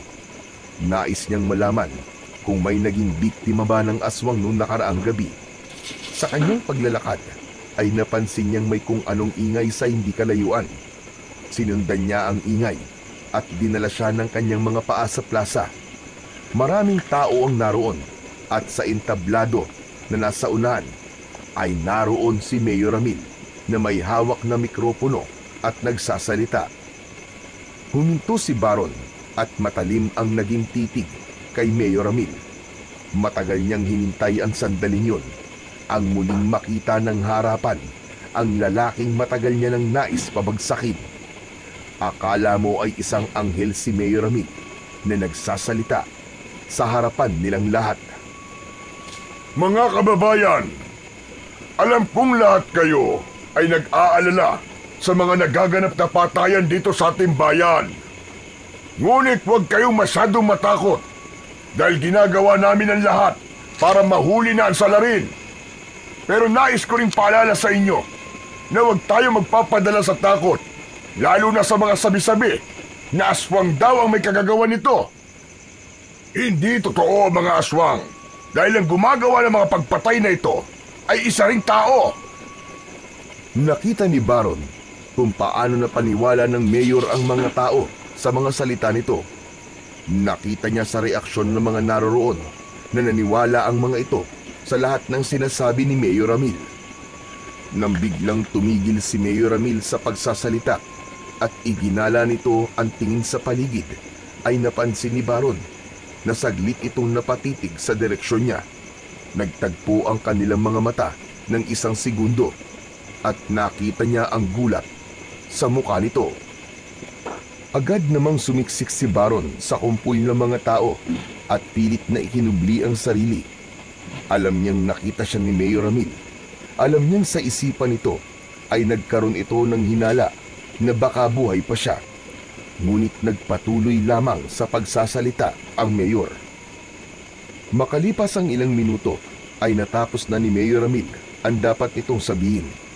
Unti-unti nang nag-alisan ang mga tao at sumabay si Baron sa dagsa ng mga taong umalis upang hindi siya makita ni Mayor Ramil. Kinagabihan, agad na naghanda si Baron para sa lihim na pagroronda niya sa buong San Vicente. Nangako siya sa sarili na hindi siya titigil hanggang sa makaharap at mapatay niya ang aswang sa kanilang lugar. Ngunit sa gitna ng kanyang paghahanda ay nakarinig siya ng katok mula sa labas ng pinto ng bahay niya. Baron? Baron, nandiyan ka ba? Napamura ng mahina si Baron. Kung kailan paalis na siya ay saka naman dumating si Budoy. Huminga siya ng malalim at saka binuksan ang pinto. Budoy pare, umuwi ka na. Matutulog na ako eh. Ang aga mo namang matulog. May dala akong pagkain para sa'yo, pare. Baka kasi hindi ka pa kumakain eh. Paborito mo to, ginataang langka. Napatingin si Baron sa dala ni Budoy. Alam niyang hindi siya tatantanan ng kaibigan niya kapag hindi niya yun kinuha, kaya mabilis niyang hinablot ang mangkok mula sa kamay ni Budoy. Salamat ah. O sige, umuwi ka na. Delikado na sa labas pag ganitong oras. Alam mo namang may gumagalang aswang, di ba? Tapos labas ka pa ng labas ng ganitong oras. Napakamot sa ulo si Budoy at halatang nagtataka sa tila pagmamadali ni Baron. Ibalik mo na lang yung pinggan bukas ah. Bilang kasi ni nanay ang pinggan sa bahay eh. Mapapagalitan ako nun kapag nalaman niyang may nawawala sa mga pinggan niya. Hindi na sumagot si Baron at agad niyang sinarado ang pinto. Narinig niya ang papalayong paglalakad ni Budoy. Matapos na masiguro na wala na si Budoy, ay ipinagpatuloy niya ang kanyang paghahanda para sa misyon niya para sa gabing yun. Maya-maya pa ay lumabas na si Baron habang dala ang kanyang itak. Mabilis siyang naglakad patungo sa gubat. Malakas ang kutob niya sa gabing yun ay magkakaharap na silang muli ni Mayor Ramil. Habang naglalakad sa kagubatan, ay naramdaman ni Baron na tila may nakasunod sa kanya. Inihanda niya ang sarili sa pag-atake. Mabilis siyang lumingon at isang lalaking may dalang gasera ang nakita niya. Nanlaki ang mga mata niya nang mapagtanto niya na si Budoy ang lalaking yon. Oh, Budoy! Anong ginagawa mo rito? Ikaw ang dapat kong tanungin yan. Anong ginagawa mo sa gubat ng ganitong oras? Sabi ko na nga ba't aalis ka kaya kumuha lang ako ng gasera sa bahay namin at sinundan ka. Napabuntong hininga si Baron habang pinipigilan ang sarili na wag murahin ang kaibigan. Umuwi ka na, Budoy. Delikado rito. Hindi ako uuwi hanggat hindi mo sinasabi sa akin kung anong ginagawa mo sa gubat ng ganitong oras. Napailing si Baron sa paraan ng pagtitig ni Budoy sa kanya ay ramdam niyang hindi ito aalis nang hindi niya sinasagot ang tanong nito. Alam niyang wala ng ibang paraan kundi sabihin na niya ang totoo. Ang kulit talaga ng taong to. Sige na nga. Kaya ako nandito dahil hinahanap ko ang aswang. Ha? Ano sabi mo? Bingi ka ba? Kailangan kong patayin ang aswang na yun para matigil ng patayan dito sa San Vicente. Si Mayor Ramil. Siya ang aswang, Budoy. Siya ang naghahasik ng lagim sa lugar natin. Nanlaki ang mga mata ni Budoy. Mahina itong tumawa sabay ining. Bangag ka ba, tol? Imposibleng si Mayor Ramil ang aswang. Abay, ang bait-bait niya kaya. May aswang bang palaging tumulong sa mga mahihirap? Budoy, huwag kang bulag. Pagpapanggap lang niya lahat ng yun. Ginagawa niya yun para walang maghinala sa kanya at pagtakpan ng pagpatay niya sa mga tao. Pero kung totoo ang sinasabi mo, paano mo naman nalaman na aswang nga si Mayor Ramil? Mahabang kwento, tol. Pero nalaman ko nang hindi sinasadya ang sekreto niya nang sundan ko siya dito sa gubat. Alam kong papatayin niya ako kaya umalis ako nun. Pero pinagtangkaan niya akong patayin. Salamat na nga lang sa Diyos dahil hindi siya nagtagumpay na mapatay ako. Natahimik si Budoy sa mga sinabi ni Baron. Naghalo ang takot at pagkalito sa mukha niya. Sabay silang napalingon at nagulat nang makarinig siya ng malakas na pagtawa sa likuran ni Baron. Nang lumingon siya, ay nakita niya si Mayor Ramil na nakatayo ilang di pa lamang ang layo sa kanila. Tama nga ang hinala ko. Ikaw nga nakita ko kanina sa plaza. Akala ko ay namalikmata lamang ako. Tignan mo nga naman at buhay ka pa rin. Matapos mong tumalon sa bangin na yon, Baron. Hindi ako inayaang mamatay ng Diyos dahil ako ang tatapos sa kasamaan mo, Mayor! Diyos, sa tingin mo ba ay kaya ka pang iligtas ng Diyos mo ngayong gabi? Mabilis ang sumunod na pangyayari. Sa isang iglap ay nagbago ang anyo ni Mayor Ramil at bigla na lang itong naging aswang. Isang galit na pag-angil ang pinakawalan nito habang nanlilisik ang mga matang nakatingin kina Baron. Malakas na napasigaw si Budoy. Napaatras ito at tila hindi na nito kinaya ang nakikita kaya bigla itong natumba at nawalan ng malay. Mabuti na lamang at hindi natumba ang gaserang hawak nito kundi ay baka nagkaroon pa ng sunog sa gubat na yon. Nang sandaling yon ay hinubad na ni Baron ang kanyang pang-itaas na damit at nilantad kay Mayor Ramil ang mga tato sa kanyang katawan. Agad na umatake si Mayor Ramil kay Baron. Nakaumang ang matatalas nitong kuko na handang bumaon sa laman ni Baron. Ngunit hindi umatras si Baron at sa halip ay mahigpit niyang hinawakan ng mutya ng pusit na nakasabit sa kanyang leeg. Isang malamig na hangin ang bumalot sa kanyang katawan. Sa isip niya ay inutusan niyang mabuhay ang ahas. Mula sa kanyang braso ay nagsimulang gumalaw ang ahas niyang tato.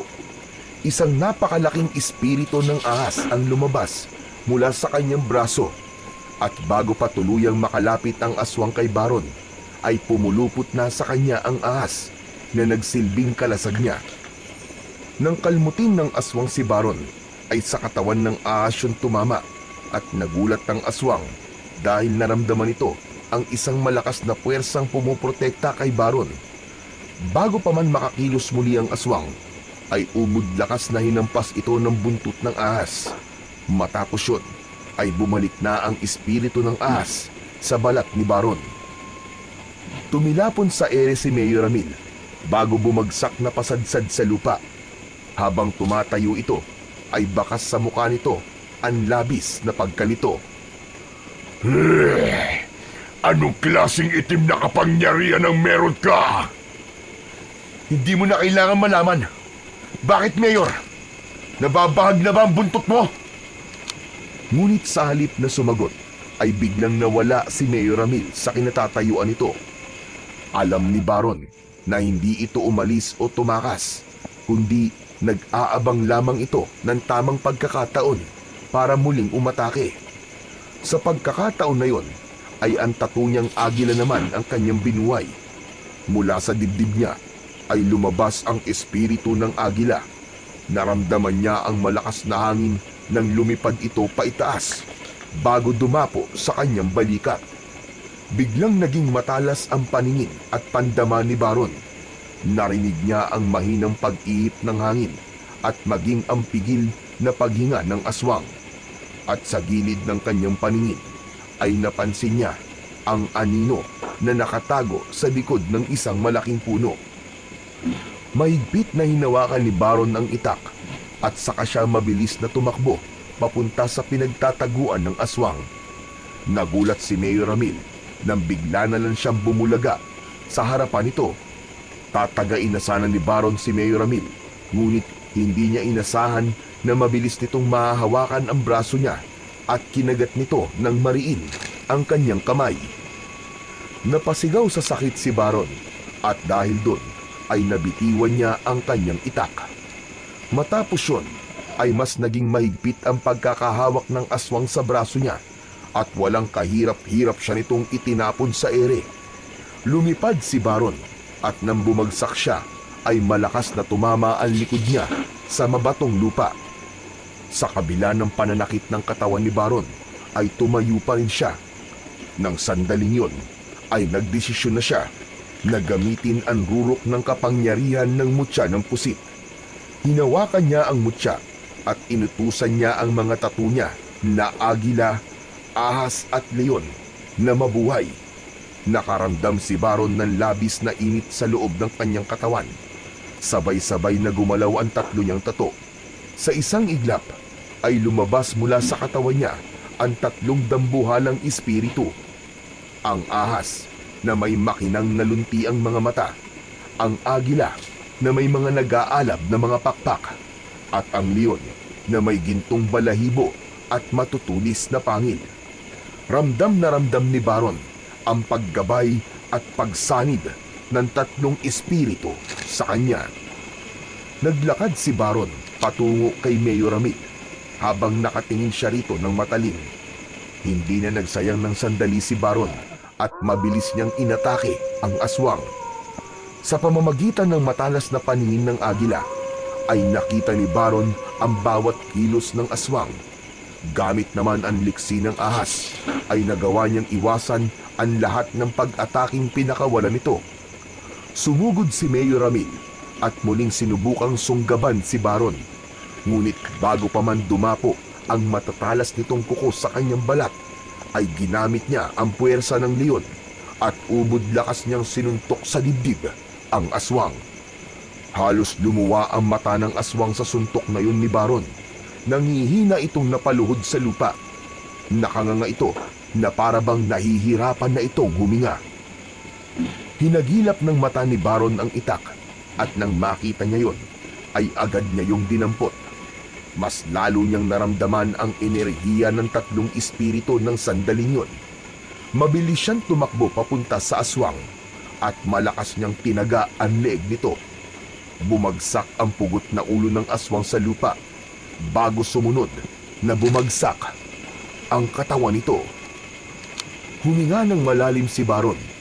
Pinunasan ng dugo sa kanyang muka. Pinanood niya ang pagbabalik ng mga espiritu ng ahas, agila at leon sa pagbalik ng mga yon sa kanyang balat. Isang mahina at paos na boses ang biglang pumunit sa katahimikan ng kagubatan. Oh, anong nangyari? Nilingon ni Baron si Budoy na nakahandusay sa lupa at pilit na bumabangon. Halatang hilo pa ito mula sa pagkakahimatay kanina. Lumapit si Baron sa kaibigan at tinulungan niya itong tumayo. Tol, nasa na si Mayor? Nasa na ang aswang? Sayang, Tol. Hindi mo nakita kung paano ko tinapos si Mayor Ramil. Wala na siya, Budoy. Patay na ang aswang na namiminsala dito sa San Vicente. Nagtagumpay ako. Sayang nga. Ikwento mo na lang sa akin mamaya ah. Ngunit bago pa makasagot si Baron, ay bigla siyang natigilan nang naramdaman niyang gumagalaw ang malaking tattoo niya sa likod. Pakiramdam niya ay may kung anong nilalang ang gumagapang sa ilalim ng kanyang balat. Doon niya naalala ang sinabi ni Mang Densyo na sa oras na sabay-sabay niyang binuhay ang tattoo niyang ahas, agila at leon, ay magigising ang nilalang na tinattoo nito sa likod niya. Nanlamig ng gusto si Baron. Tumalikod siya kay Budoy upang makita nito ang tattoo sa kanyang likod. Budoy, sabihin mo nga, anong tattoo nasa likod ko? Tol, anong klaseng tattoo ba yan? Bakit? Anong itsura? Sabihin mo! Parang isang aswang, tol. Ay hindi! Hindi aswang! Parang diablo! Bumilis ang tibok ng puso ni Baron at bago pa siya makapag-isip ng gagawin ay isang mainit na hangin ang naramdaman niya sa kanyang likuran. Isang itim na usok ang lumabas sa tattoo niya sa likod at naramdaman niya ang bigat ng presensya nito. Mabilis na napunta ang itim na usok sa harapan ng dalawa at mula roon ay isang nakakatakot na nilalang ang nabuo. Isang malaking aswang na halos 2 tao ang taas. Malaki ang katawan nito at may matutulis na mga kuko na maihahalin tulad sa patalim. Kulay itim ang balat nito at meron itong mga ngipin na matutulis. Pula ang mga mata ng aswang na parang 2 bolang apoy na lumulutang sa gitna ng kadiliman. Hindi naman makapaniwala si Baron habang nakatingin sa nilalang na nasa kanilang harapan. Wala siyang ideya kung bakit ganong nilalang ang inilagay ni Mang Densyo sa likod niya.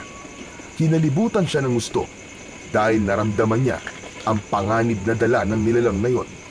Hindi yun gaya ng presensya ng 3 niyang naunang tato dahil ang presensya nun ay mabigat at punong-puno ng matinding kasamaan. Hanggang sa mula sa madilim na bahagi ng kagubatan ay lumabas si Mang Densyo. Nagulat si Baron kung bakit naroroon ang matandang lalaki. Tumayo ito sa harapan ng nakakatakot na nilalang. Sa wakas, matapos ang napakahabang panahon, muling nabuhay ang supremo ng mga aswang na aming sinasamba. Mang Densyo, anong ibig sabihin nito? Bakit ganyang nilalang ang nilagay mo sa likod ko? Lumingon ang matanda kay Baron at isang mapanlinlang na ngiti ang gumuhit sa labi nito. Ang totoo ay ginamit lamang kita, Baron. Ginamit kita para buhayin si Mahadlaw, ang dakilang supremo ng mga aswang na sinasamba ng aming angkan. Naunang 3 espiritu na inilagay ko sa iyong katawan ay mga pambulag lang sa totoo kong layunin. Para paniwalaan mo na maganda ang aking intensyon.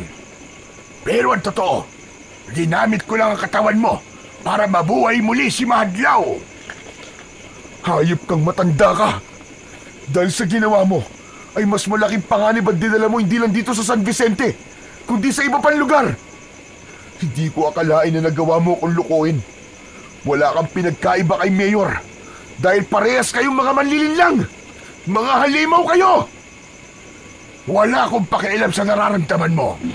Matagal ko nang inaasam ang pagbabalik ng aming Panginoon. Muling humarap si Mang Densyo kay Mahadlaw at naglakad ito papalapit sa makapangyarihang aswang. Lumuhod ito sa harapan ni Mahadlaw at idinipa ang mga kamay. Mahadlaw, aking dakilang supremo, dapat mo kong pasalamatan dahil ako gumawa ng paraan upang ikaw ay muling mabuhay. Unti-unting tumingin ang mapupulang mata ni Mahadlaw kay Mang Densyo at sa hindi inaasahang pangyayari ay biglang sinakmal ni Mahadlaw ang buong ulo ng matandang lalaki.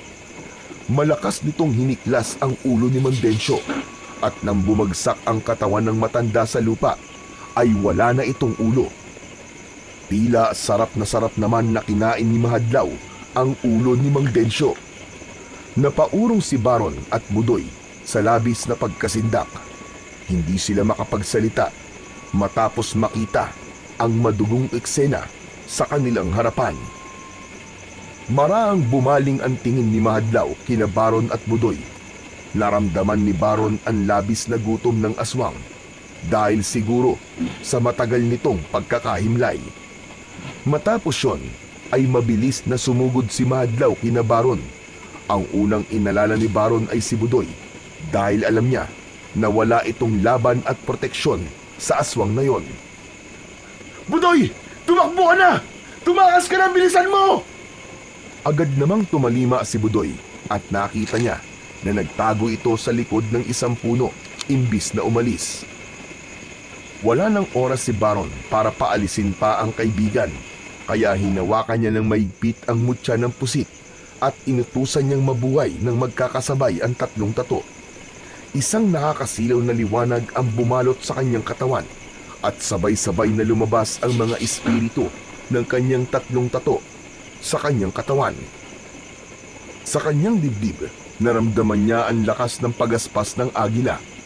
Sa kanyang kaliwa naman na braso ay naroon ang isang dambuhalang ahas at sa kanan ay ang espiritu ng leon. Malakas na sumigaw si Baron at sinalubong niya si Mahadlaw.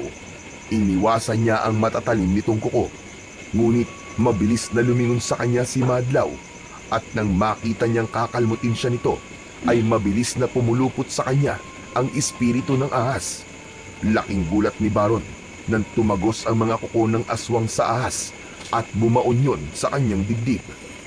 Ang agila naman ay bumulusok mula sa ere at sinugod si Madlaw gamit ang kanyang matatalim na kuko. Subalit bago pa ito makalapit, isang mabilis na hampas ng kamay ng Supremo ang nagpabagsak dito sa lupa. Napagtanto ni Baron na walang laban ng mga espiritu ng mga tattoo niya kay Madlaw, kaya sinubukan na niya na sariling lakas na lang niya ang gamitin. Mahigpit niyang hinawakan ng kanyang itak at buong puwersang tinaga si Madlaw, ngunit hindi man lang ito nagalusan kahit sobrang talim ng kanyang itak. Muling umatake si Baron, ngunit sinalubong siya ng malakas na suntok ni Madlaw at tinamaan siya sa muka. Tumilapon siya sa ere, sabay bagsak ng malakas sa lupa. Naramdaman ni Baron ang pag-agos ng dugo mula sa loob ng kanyang bibig. Sinubukan niyang bumangon, ngunit mabilis na lumapit si Madlaw sa kanya at bumaon ang matatalim nitong kuko sa kanyang balikat. Napasigaw siya sa labis na sakit. Mahigpit na hinawakan ni Madlaw ang kanyang magkabilaang balikat at pagkatapos ay binalibag siya nito sa lupa. Nanghihinang napahandusay sa lupa si Baron. Halos hindi na niya maramdaman ang sariling katawan sa dami ng sugat na kanyang natamo. Kahit pakiramdam niya ay wala siyang laban at ang mutya ng pusit kay Madlaw ay nagpumilit pa rin siyang tumayo para ituloy ang laban kay Madlaw. Pwe, yan lang ba ang kaya mo? Halika! Hindi pa tapos ang laban! Malakas na umangil si Madlaw at sumugod itong muli kay Baron. Isang napakalakas na sipa mula kay Madlaw ang tumama sa kanyang tiyan. Muling tumilapon si Baron at bumangga ang likod niya sa puno kung saan nagtatago si Budoy. Tumusok ang likod niya sa isang matulis na sanga ng puno. Namilog ang mga mata ni Baron. Napakagat siya sa kanyang labi sa sobrang sakit. Ngunit laking pagtataka niya nang makita niya na napaluhod si Madlaw habang sapo ang dumudugong tiyan. Hindi niya matandaan na tinamaan niya ito roon, kaya nagtaka siya kung bakit nagkaroon ng sugat sa tiyan ang halimaw. Pero dahil wala na siyang oras para mag-isip, ay inihanda na niya ang sarili sa muling pag-atake. Ngunit nang akmang susugod na siya kay Madlaw, ay biglang kinapitan ni Budoy ang isa niyang braso. Pre, sandali lang! Bitiwan mo ako, Budoy! Kailangan ko pa lumaban! Sandali lang! Mukhang alam ko na kung paano matatalo si Madlaw. Sandaling napahinto si Baron sa sinabi ni Budoy. Anong ibig mo sabihin?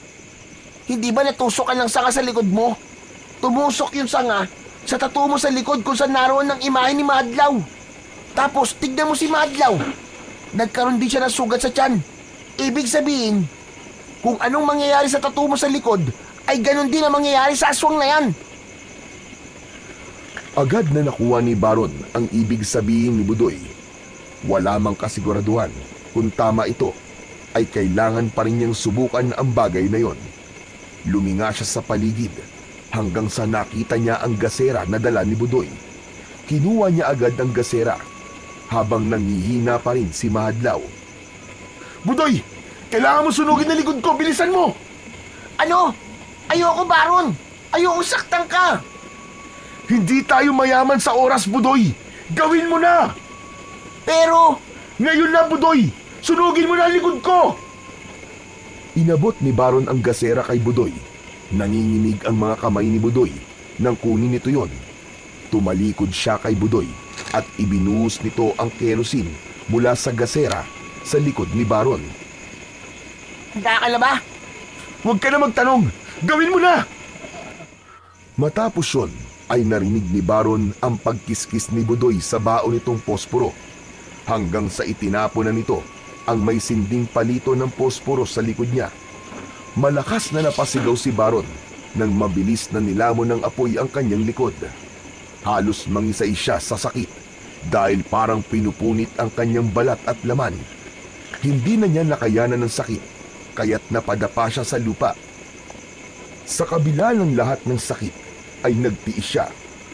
Hindi makapaniwala sina Baron at Budoy nang makita nila na biglang nagliyab din ang buong katawan ni Madlaw, kasabay ng pagkasunog ng tattoo ni Baron sa kanyang likod. Napatakbo kung saan-saan si Madlaw habang malakas na sumisigaw, hanggang sa natumba ito at nagpagulong-gulong pa sa lupa. Pilit nitong inapula ang apoy sa katawan nito, pero hindi ito nagtagumpay. Hindi nagtagal ay huminto na sa pagwawala si Madlaw. Patuloy pa rin ang apoy sa paglamon sa halimaw na tila hindi yun mawawala hanggat hindi ito nagiging abo. Nang masiguro na nilang patay na si Madlaw, ay gumulong sa lupa si Baron, habang si Budoy naman ay agad na hinubad ang suot na damit at paulit-ulit yung hinampas sa nasusunog na likod ni Baron. Hindi nagtagal ay tuluyan ng naapula ang apoy sa kanyang likod. Nanghihinang napahiga sa lupa si Baron habang nakatingin siya sa kalangitan. Bumigat ang talukap ng kanyang mga mata hanggang sa tuluyan na siyang nawalan ng ulirat. Nang bumalik ang malay ni Baron, ay nakahiga siya sa isang kama at agad niyang napagtanto na nasa ospital siya. Agad siyang nagpasalamat sa Diyos dahil buhay na naman siya. Nagulat siya nang bigla niyang nakita si Budoy sa tabi niya. May malapad itong ngiti sa labi at kulang na lang ay tumalon sa sobrang saya nang makitang gising na siya. Buti naman at gising ka na, tol. Akala ko, habang buhay ka nang matutulog eh. Tol, si Madlaw, ano nangyari sa kanya? Wala na siya, tol. Nagtagumpay ka sa pagpatay mo sa kanya. Grabe yung ginawa mo, tol. Hindi ko alam kung paano mo kinaya yun. Kahit sa pelikula, hindi ko pa nakikita yun eh. Ikaw talaga puro ang kalokohan. Pero salamat, tol. Kung di mo yun naisip, baka wala na tayo ngayon. Malamang, nagkakalat na ng lagim si Madlaw sa San Vicente. Maraming salamat talaga sa tulong mo, tol. Napakamot sa batok si Budoy at nahihiyang ngumiti. Ikaw naman, wala yun. What our friends are for, di ba? Pero umanda ka. Paglabas mo dito sa ospital, siguradong may hero's welcome ka sa San Vicente. Aba, hindi mo alam. Pinagsabi ko na sa lahat ang ginawa mong kabayanihan. Ikaw talaga, loko ka talaga. Hindi ko naman ginawa yun para maging bayani. Sapat na sa akin na tapos na ang pananalasa ng aswang sa bayan natin. Sus, pa-humble effect ka pa eh. Hindi na lang sumagot si Baron. Sandali niyang ipinikit ang mga mata upang namnamin ang kapayapaan na nasa kanyang puso ng sandaling yon. Hindi siya makapaniwala na 2 aswang ang nagawa niyang paslangin sa loob lamang ng isang gabi. Hinawakan niya ang mutya ng pusit na nasa leeg niya at isang taus-pusong pasasalamat ang ibinulong niya. Paglabas ni Baron mula sa ospital, ay mainit ang naging pagsalubong ng mga taga San Vicente sa kanya. Hindi niya napigilan ang maluwa dahil naramdaman niya ang taus-pusong pasasalamat ng lahat ng tao sa kanya sa pagtapos niya sa masalimuot na kabanata ng kanilang bayan. Sa kanyang pagbabalik sa San Vicente, ay tuluyan niya nang tinanggap ang katotohanan na siya na talaga ang nagmamay-ari ng mutya ng pusit at kasama na roon ang responsibilidad na kaakibat ng mutya. Sa kabila ng sakit, pagdurusa at sakripisyong dinadanas niya, ay natagpuan niya ang tunay na kabuluhan ng kanyang buhay. At yun ay ang protektahan ang bayan na kanyang minamahal.